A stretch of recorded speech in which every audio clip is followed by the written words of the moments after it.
Stabilizing? Cool. All right. Welcome back. Jeez. Welcome back to NickTalks. Again, sorry about the table shaking. I'm going to try and figure something out to kind of stabilize this whole mount here. But for now, that's what we got. So, been a little bit of time between uploads here. I recorded 2 videos yesterday, but the upload to my computer has been difficult. It's been a difficult process, so I'm gonna have to figure something else out, but that's okay. I recorded 2 videos last night and I was super tired anyway, so the quality is not the greatest, so we can kind of just start fresh. Hope everyone's doing okay. It's currently the 8th of January, 2022. And I guess we'll just jump right into it. So today, I'm going to kind of touch more on, I mentioned in the first video where I described what I was going to get into on this channel that I would talk about finances a little bit. And that's kind of what we're going to get into today. Nothing crazy, you know, I'm not like a financial guru or anything, but just, you know, a little bit of what I've learned in my experiences. So I've noticed that the less closely I watch my income, the more likely it is to leak out in areas that I am not aware of. Not that I'm actually not aware of them, just like consciously I'm not thinking about all the little places, you know, little subscriptions and coffee and little things here and there really adds up if you're not paying attention.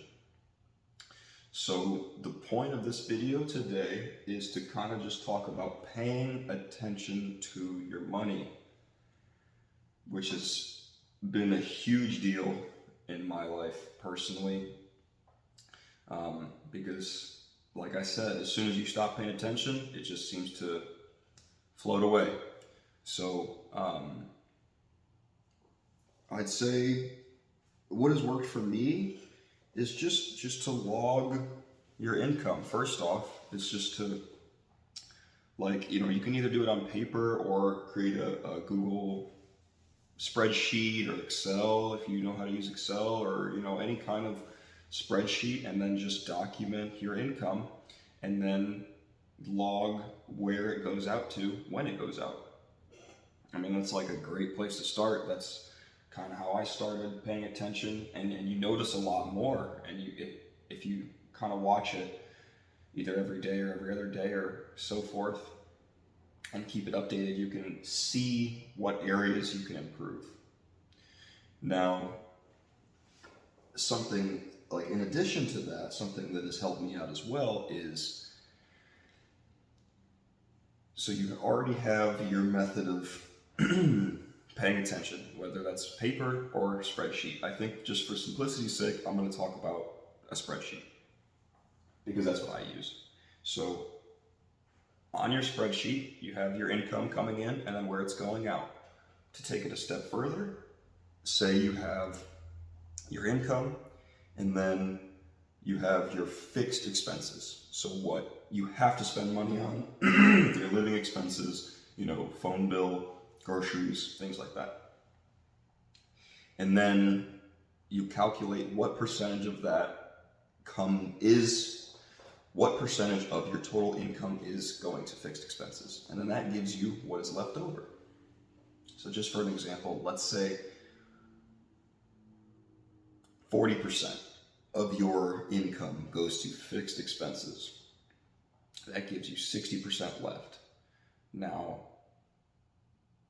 it works just to plot and see where your money goes in different ways, or what you can do, what I've personally done, is you create separate outflow categories of different percentages. So like allocating 10% to investments, 10% to, or 25% to savings, maybe you're saving towards something specific. So you want your emergency savings, and then you want your specific savings, and you want investing, and then you have a personal spending.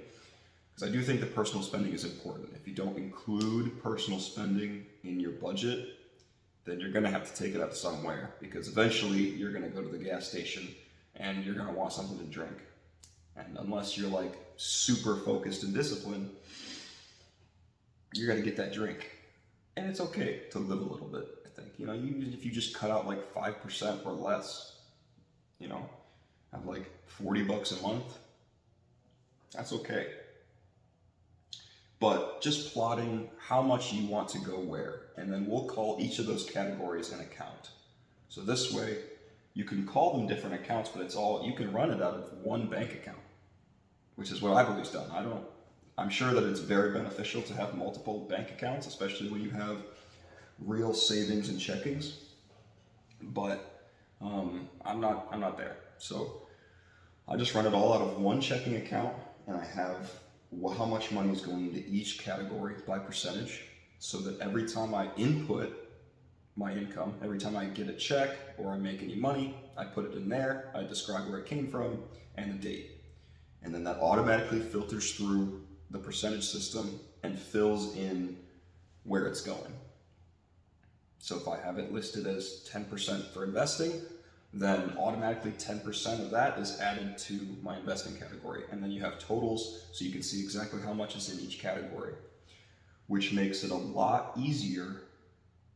So that if I say I start getting into cryptocurrency and I want to spend $100 on something a project that I'm excited about, then when you spend that $100, it's all coming out of the same bank account. This is all just one lump sum, but you have it organized on your computer so you can see where it's coming from. So then I take $100 out of my investing category. And then that way you know where it came from and you log where it went. So that's just something that has helped me a lot personally. I'm sure there's better ways. I'm sure there's way more efficient ways, but this is something that's helped with me. And the biggest part of that is to stick to it.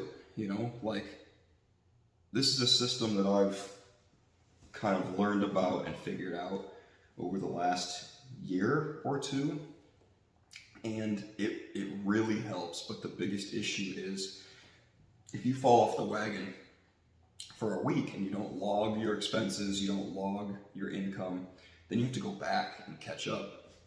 And that makes it so tedious. And then you get just kind of like, maybe I'll just start fresh next month. And you do that enough times and you just don't, it's not even worth it at that point.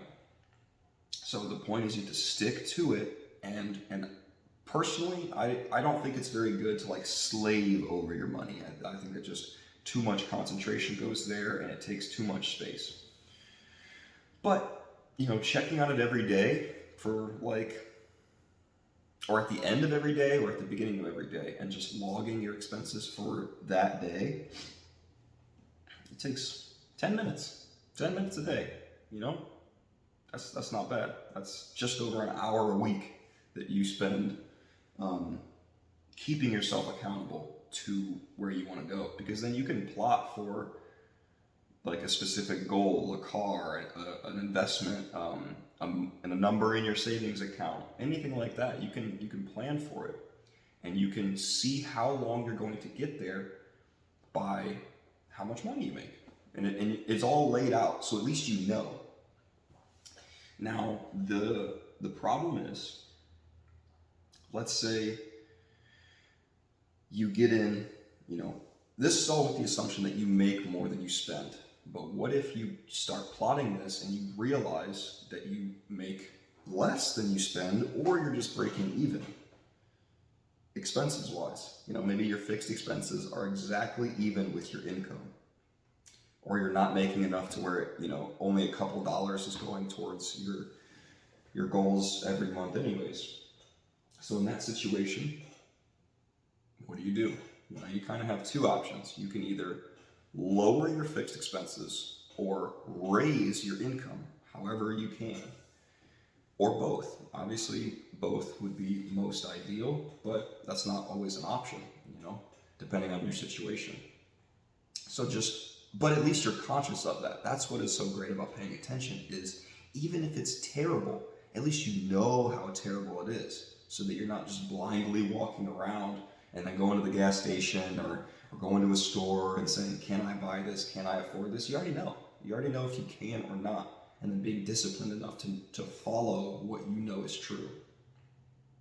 So if you get to that point where you realize that you're not making enough money to cover your expenses and your goals, then either A, take on a side job, get a different job, get 2 jobs, or B, try and limit your expenses, which is probably key to living anyways, is living a little bit more minimalist while you're pushing for your goals. But sometimes that's easier said than done, especially if you're in a lease. You sign a year lease and then you want to get out of it, you gotta usually do a buyout or something, and that's not always the best option. So you just have to figure out what will work best for you. And the only way to do that is by looking at it first. And then you can make informed decisions on what to do. Because otherwise you're just throwing darts at the wall and hoping that something sticks. But that's kind of all I have for that. I just wanted to touch on it real quick. So let me check my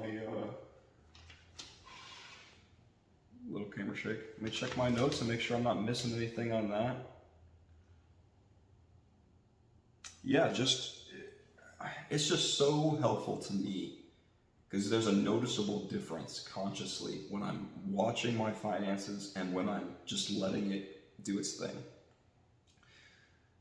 It takes a lot of weight off of your mind when, the key, in my opinion, to life is automating as much as you can in your life. Now, I can't afford an accountant to come in here and do this for me every day, so I have to do it. But when I do it, I know it's taken care of, and I know exactly where I'm at, and I don't have to wake up and think, oh my God, what am I gonna do? Can I pay my bills? Can I go out? Can I take my significant other or family or friends out to eat? I have no idea, because I don't know how much money I have. But when you pay attention, you do know. So that's pretty key.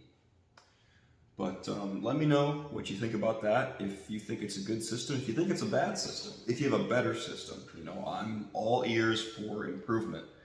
That's what this is kind of for, so that we can discuss and I can learn and maybe you can learn. It's both a two-way street. So let me know if you've tried that system, or maybe give it a try. Maybe give it a try and tell me what you think. And then come back and say any improvements that you have.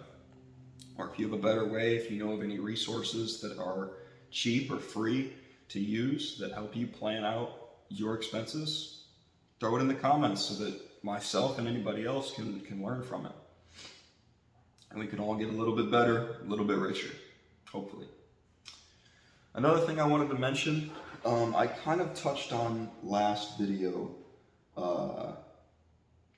why I'm starting this channel, and I kind of wanted to broaden that understanding a little bit more. So if you didn't watch the last video, I basically just talk about how the point of me doing this channel is to prove to myself and anyone else that if you apply logic and energy and focus to any area, you can and will succeed.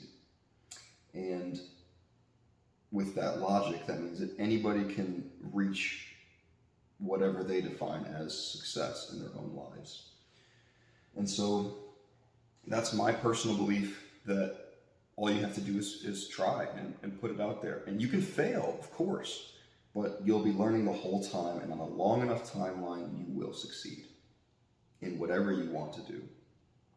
So in order to keep this so-called experiment as clean as we can, as scientific method as we can, I am going to state now for the record that I am intentionally not telling anyone in my personal life that I'm starting a channel.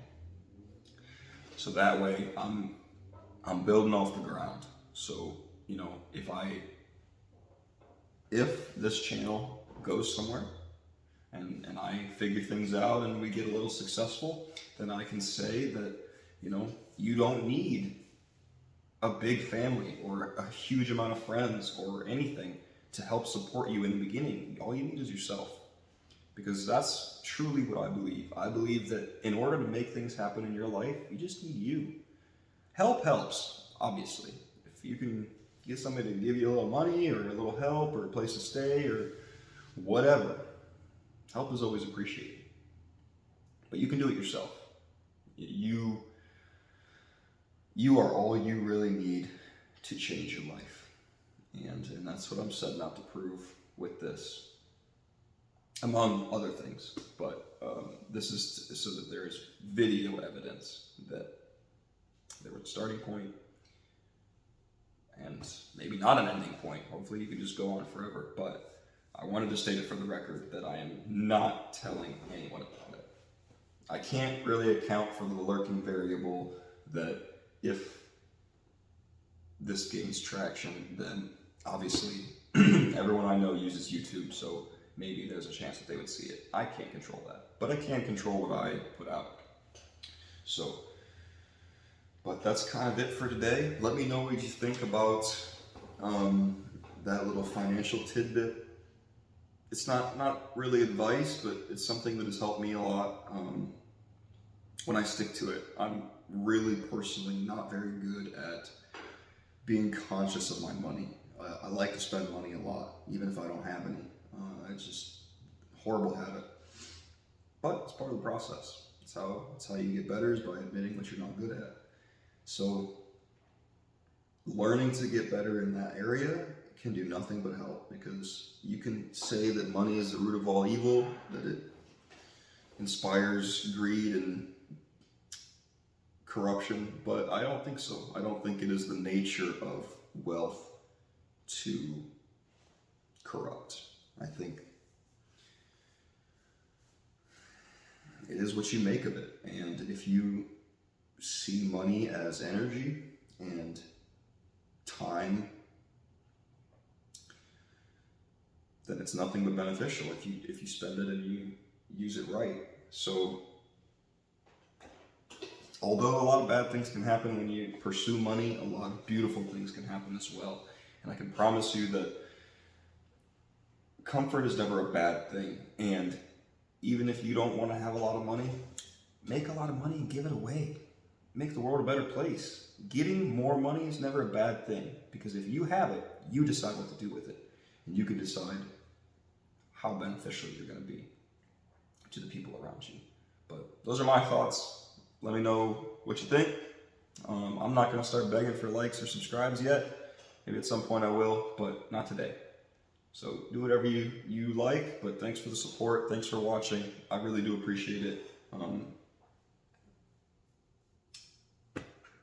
I suppose that's all for today. Thanks again. Nick out.